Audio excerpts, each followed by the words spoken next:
wabarakatuh. Salam sejahtera buat petani Indonesia.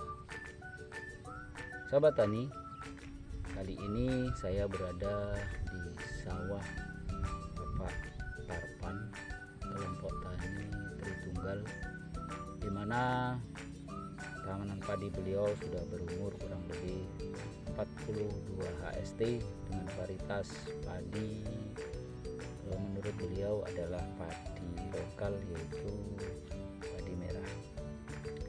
Di dalam pengamatan saya menemukan beberapa ciri-ciri tanaman sudah mulai terserang penyakit blast, di mana penyakit blast ini disebabkan oleh jamur Licularia oryzae, ya, di mana penyakit ini menyerang sejak fase vegetatif, masa pertumbuhan, hingga generatif. Sobat tani, apabila penyakit ini tidak dikendalikan sejak dini, maka berakibat pada saat generatif, pada saat pengisian malai, maka akan dapat menyebabkan yang disebut dengan patah leher, yang berakibat pada saat pengisian maka malai atau tidak dapat terisinya buah karena pembusukan terjadi pada leher atau malai tangkai buah padi.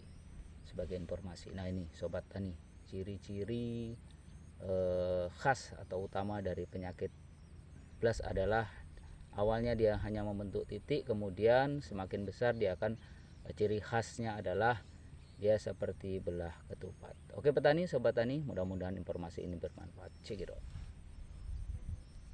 Tani, ini adalah salah satu ciri-ciri penyakit blast yang menyerang pada tanaman padi. Dengan bentuk istimewanya atau bentuk khasnya adalah bercak seperti belah ketupat yang ada pada daun padi. Hari ini saya akan berbagi tentang bagaimana tips mengendalikan penyakit blast yang disebabkan oleh jamur Licularia oryzae.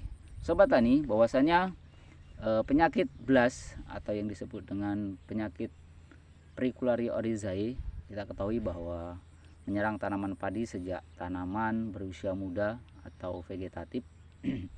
Salah satu tipsnya adalah kita mengurangi penggunaan pupuk urea, karena ketika kita semakin tinggi menggunakan jenis pupuk tunggal yang berkandungan N, apabila tanaman kita sudah terserang, maka peningkatan atau presentase akan semakin cepat. Oleh sebab itu, satu, ya, ketika sudah kita mengetahui bahwasannya tanaman kita terserang penyakit blast, yang pertama adalah mengurangi penggunaan pupuk urea. Kemudian yang kedua adalah menggunakan fungisida, ya. Karena ini jenisnya jamur, maka kita harus menggunakan fungisida. Fungisida bisa yang alami atau yang kimia. Kalau fungisida yang alami kita dapat menggunakan Paenibacillus, ya. Kemudian yang kimia banyak dijual di kios-kios, ya, di kios-kios kita terdekat. Paling tidak untuk mengetahui bahwa fungisida itu efektif atau tidak, kita lihat di kemasannya.